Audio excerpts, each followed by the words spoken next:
Hey guys, welcome back to working on the Master Grade 1.0 Zaku here that we're taking from trash, as in it was a kit that I had bought for a few dollars basically at a secondhand shop, and turning it into treasure as in something nicer, though it's still going to be trash. If you guys didn't see episode 1, check that out, but basically I'm making this into a wrecked Zaku in space sort of vignette.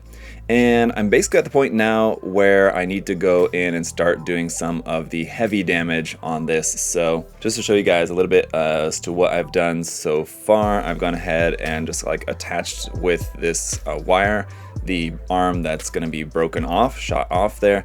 I've gone ahead and added the power cables here on the legs, this one which is intact, this one which is also broken because they're going to make a damage point here because I'm missing this part of the knee.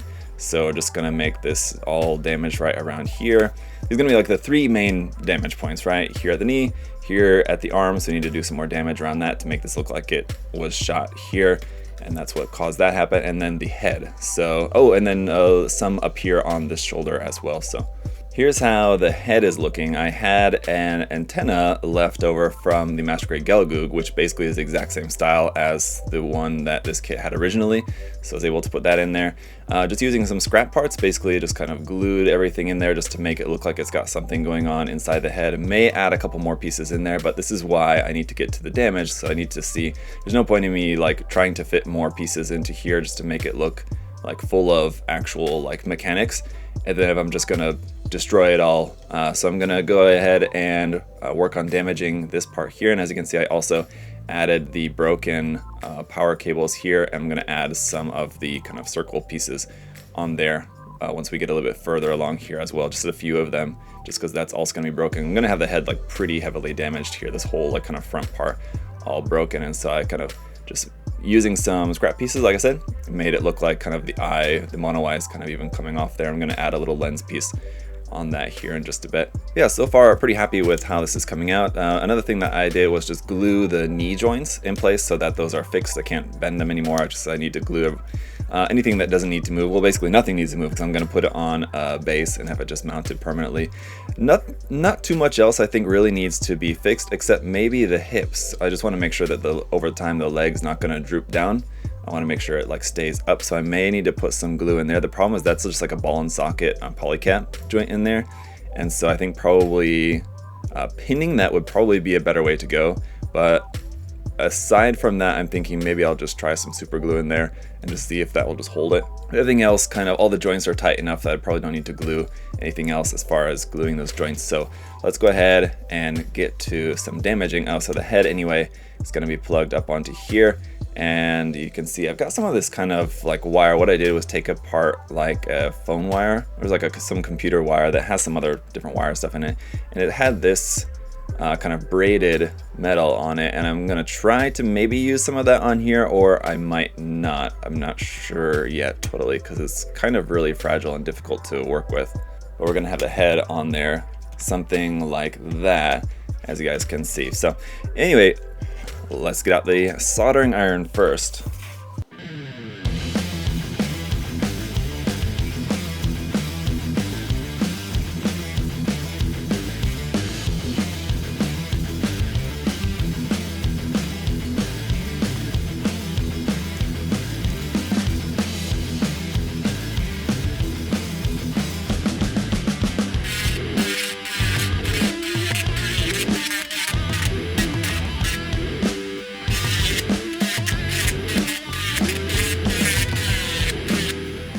Okay, so far I'm happy with how this is looking. That damage, obviously there's still some more work to do, but the next thing I want to do, since I've got my Dremel tool out, is just go ahead and just use a different bit for this now to go ahead and add some just kind of general wear kind of over a few spots here on the machine. I don't want to make it look like it's just like been out in the battlefield for months and months and months, but a little bit of wear and tear here and there. You can add here with this, just kind of along some of the edges and everything.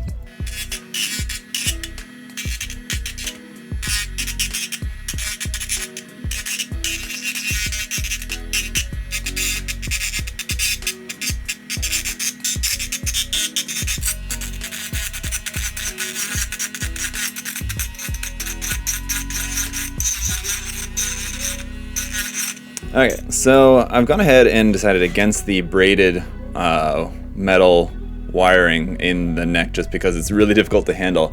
And what I have done is go ahead and just use a 1mm drill here. And I took this wire, which, like I said, is just some, you can use like Ethernet wire or phone wire, I believe, and it also has some of this. And if you split that apart and break it up, it'll give you all these nice 1mm thick coated wires, which are really great for just little details like this. So now this I can go ahead and glue in place. Let's just feed all these wires down into there. There we go.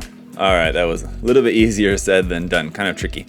But all right, that looks pretty good. I like that. That gives us just kind of a little bit more going on there. And I think what I might do actually is add a spring around that part there as well or something. I think I want to add something more in there for some detail possibly. But for now, aside from adding like maybe a couple more little bits here and there, like I said, I need to add these cover parts over the power cables, a couple of them up over here around on the head, but I'm pretty happy with how this is looking. What I do want to talk about here, because we're basically almost ready to paint here, that is how I want the kit to be mounted. Now I want it to be kind of like floating like this, right? Kind of somewhat horizontally. So rather than having something attached up underneath the skirt section where you would normally like attach an action base connector or something like that onto there, I'm actually going to have it up underneath. And fortunately, we already have this hole right here, which is used for either, I think, like the ammo, which I just put on the side skirt, or you can attach the heat hawk, I believe, onto there. I'm just going to drill this just so I can make it a bit deeper, just because it's not very deep and I want to make sure that this is not going to go anywhere. And the reason I put the ammo on the side skirt rather than the back, while I'm mentioning about that, was just because it seemed kind of weird, because number one, it like barely fit in here with these thruster bells right there. I would have had to modify those to stick up a little bit more or something. And also it seemed a bit weird to have ammunition right next to those thruster bells. Didn't seem all that realistic, so I went ahead and put that on the side skirt where I think it looks much better anyway. So okay, and to mount this onto my wood block base, which I'll eventually be using for this, I need to go pick one out. But I've just got a piece cut here from a metal coat hanger. So this is a metal coat hanger that has the plastic coating on it. The nice thing about this, like I've talked about in past videos before, you just cut a piece of that hanger and then you can bend it. It's malleable. It's about 2mm, I think it's steel, but you can bend it, and this plastic coating on it makes it easy to paint. Now, because I want this to look like it's floating in space, I'm going to paint this black so that it's kind of hidden, and so that once we have this kind of up on our base, and I'm not going to keep it straight, I'm going to bend it kind of slightly, but once this is up on the base, that'll be black and you won't be able to really notice it all that much. And I think it's looking pretty cool. So I'm going to finish the other hand, finish a couple of little bits on here, and then get some primer, get some surfacer sprayed on this, and then we'll come back and talk about painting. Okay, so I've got the primer on there now, and I think it's looking pretty good. One thing that I really like about this stage at the moment is that it really brought out a lot of like the little dings and dents that I put along the surface that you can really see now. So if you take a look up close there, you can see just like some of these little dents and stuff that I think make it look really nice, that make it look like it's got some nice like space wear going on there. And I basically just sprayed this all kind of as is. So one thing that I need to do as we go into the painting is just go in with just some black paint and just make sure that there's any like little bits where like the primer didn't quite get to totally, like I'm sure probably if I turn some of these, they're gonna show spots where the primer didn't hit. There's gonna be a couple of areas just of touch up, like inside here, places that are gonna be really difficult to see no matter what, but just wanna make sure that I'm not gonna be looking at the kit like 2 months later and notice like, oh, hey, there's a spot of white plastic that didn't get paint on it. So I'm happy with how it's looking, and I think we're just about ready to paint this. So as I was working on how I wanted this to be on the base, I wanted it to be kind of at an angle, and I thought it would probably look kind of good if I had something else to go along with it. So I was thinking what I had on hand. I had this truss set. This is just these like truss pieces here for making like a stage or whatever you might want to make for like your character figures or whatever. You can get these other sets, I believe, like this kind of base and these lights and stuff available also, but just from this truss set, I wanted to make some kind of like space wreckage around it. So I got this one piece here, which I kind of cut off at the end there to make it look like that's broken and damaged, and then I just have a little brass rod here, and this just pins in at the back at a slight angle like that. And then this section here, which is much more substantial, so I have the truss for the base, and then this part is just built just a couple of pieces of plot plate that I just cut and then scribed just to give those a little bit of detail there. And then the rest of this is just all just scrap parts, and just threw a bunch of scrap parts in there just to make it look like some sort of space structure sort of. And then this is also destroyed in a similar way like with the mobile suit, so just to make it look like a piece of just kind of space wreckage whatever, which is also kind of fitting with the destroyed style of the mobile suit. And this will just pin right over here and gonna look like that. I figure since we've got the cockpit hatch open and some space debris there, we might as well make it look like our pilot escaped and he's kind of out over on the debris there. So I've got, this is a 1/100 scale little pilot suit figure from Bandai's HD Builders parts set. And once this is painted, I want to put it up over here like that.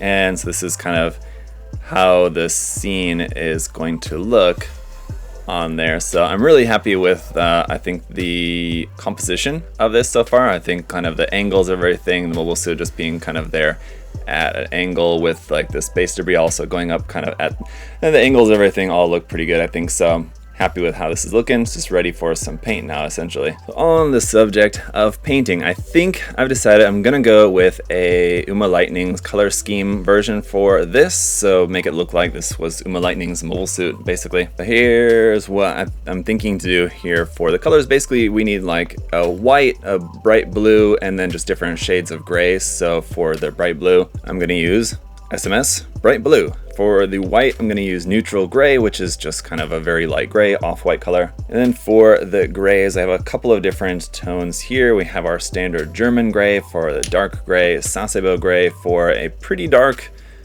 gray, and the Gunship gray for a kind of medium, lighter gray color there. So with these, that should basically give us all the colors that we need. So I'm gonna paint all the main colors here by hand. Like I said, after going in just with some black, make sure that, you know, all the nooks and crannies are all filled in, and then we'll do some decals and panel lining, weathering, all that good stuff on it as well. So let's go ahead and get to work.